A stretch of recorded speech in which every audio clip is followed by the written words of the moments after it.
The Golden Boy Real Guide to Treasures.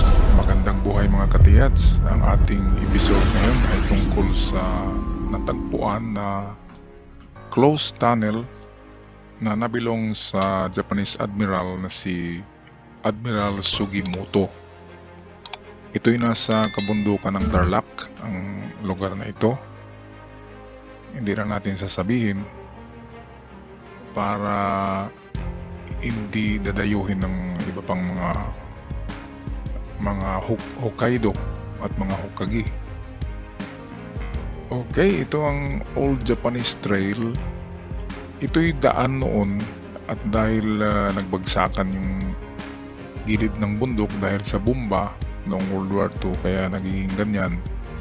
Pero makikita pa rin natin dyan yung daanan. Yan yung daanan ang tinatayuan ng ating mga katiyats. At dito na-discover nila yung sealed entrance to the tunnel.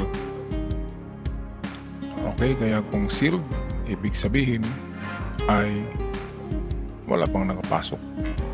Pero itong isa dito sa di kalayuan ay meron na namang isang entrance to tunnel na bukas na. Kaya ibig sabihin ay mayroong series of tunnel sa bundok na ito. Magkasunod-sunod ang kanilang entrances.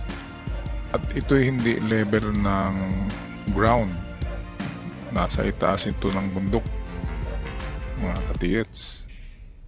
At bakit nga ba nagpagawa si Admiral Sugimoto ng tunnel sa bundok?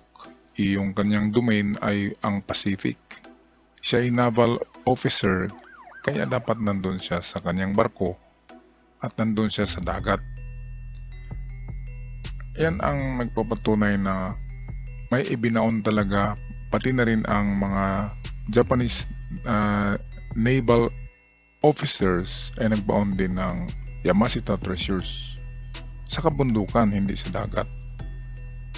Kaya ito ang tunnel ni Admiral Sugimoto noong World War II. Makikita natin mayroong mga marka-marka dyan sa entrances.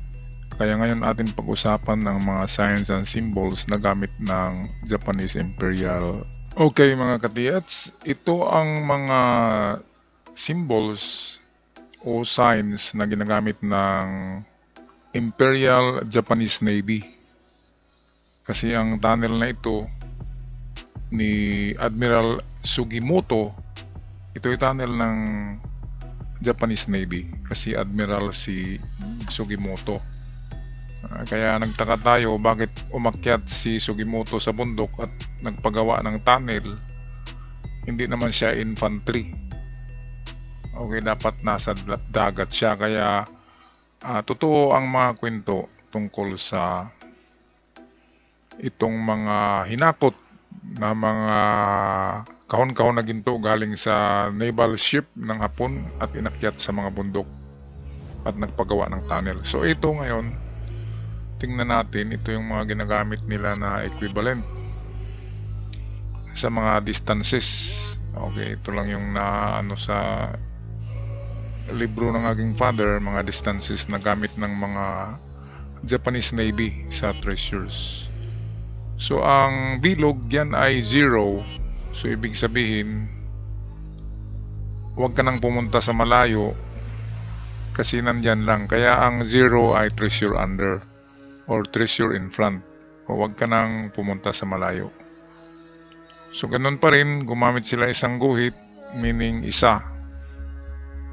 So pwedeng isa yan. Ngayon meron niyang pagkakaiba kasi ang dalawa sa Japanese Navy ay dalawang guhit na ganyan instead na yung nakahiga na guhit. So ito yung 2 sa kanila. Ang 3 naman ay isang guhit na nakaslant. Kaya kakaiba ang code na ginagamit ng Japanese Imperial Navy. Ang 4 naman ay baliktad na slant. At ang 5 ay parang number 6 na gaganyan. At ang 6 ay dalawang guhit na nakahiga. Ito kasi ay 2. Ito yung ni o 2 sa kanji. Pero 6 ang meaning niya sa Japanese Navy. Ang 7 ay L. Yan, kaya kung nakakita kayo ng L, kapag Japanese Navy, L ay 7 ang kahulugan, hindi 50.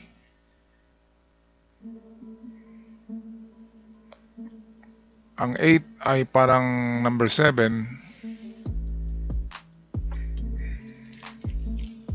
Date natin. Number 7 na ganito. Yan ang kanilang hindi pala, ganito lang na pagkasulat na 7 to. Ayan ang 8. Ang 9 ay yung parang number 7 talaga, nagaganyan. Ang instead na 5 ito sa Romanji, sa Japanese Navy ay 10. Ayan, kaya maguguluhan tayo dyan mga katiyats kapag ang nagmarka sa bato ay Japanese Navy, Imperial Army ng Japan na Navy. Ang nagbaon ay kakaiba ang mga kahulugan ng kanilang, instead na 5 yan sa Romanji ay nagiging 10 sa Japanese Imperial Navy. Ang 11 naman ay dalawang slanting. So 11 meaning 11 meters or 11 yards. Ang 12 ay dalawang slant pero mahaba yung isa. Yan. Ay dalawang vertical. So 12 yan. Ano yung nakita nyo ang 3 ay parang 13 din siya. Pero mas mahaba. Mas mahaba ang 13 kaysa 3. Ito yung 13. Ang 14 naman ay parang 4. Parang dito. Ito. Pero mas mahaba siya na nakaslant.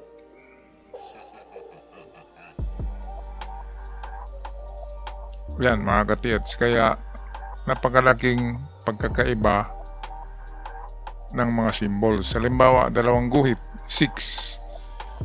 Sa iba ay 2 or 10. Ito. Dalawang guhit na pataas ay 2. Nakahiga ay 6. Nakaslant ay 11.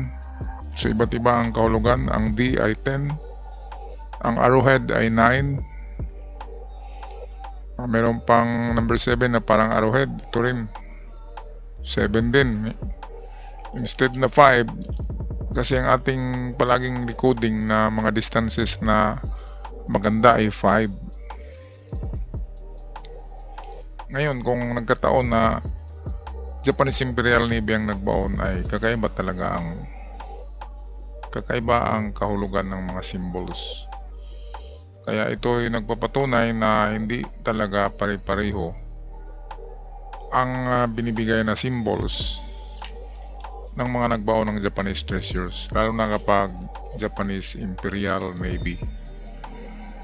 Okay, so ito lang ang aking may bahagi sa inyo ngayon mga katiyats, dahil sa mayroong natagpuan ng ating mga kapatid na tiyats sa may Tarlac. Ito natagpuan ang itong tunnel ni Admiral Sugimoto noong World War II. Okay, at panghuli na ginagamit nila kapag Imperial Navy treasure ay gumagamit ito ng emblem ng Imperial Navy, which is the chrysanthemum. Ito yung nakalagay sa mga unahan or sa front ng mga pandigmang barko ng Hapon, katulad ng Musashi. Ang Musashi ay may ganito, chrysanthemum.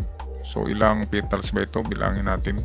1, 2, 3, 4, 5, 6, 7, 8, 9, 10, 11, 12. 16 petals ang legit na chrysanthemum. Ito yung emblem ng general, I mean that ng emperor. Okay, lahat ng pandigmang barko ng Japanese Army ay mayroong ganito sa front. Kung tingnan nyo yung yung natagpuang Musashi, pinakamalaking barko, katulad ng Yamamoto ng Japanese Imperial Navy. Lahat ng mga yan lumubog dito sa Pilipinas.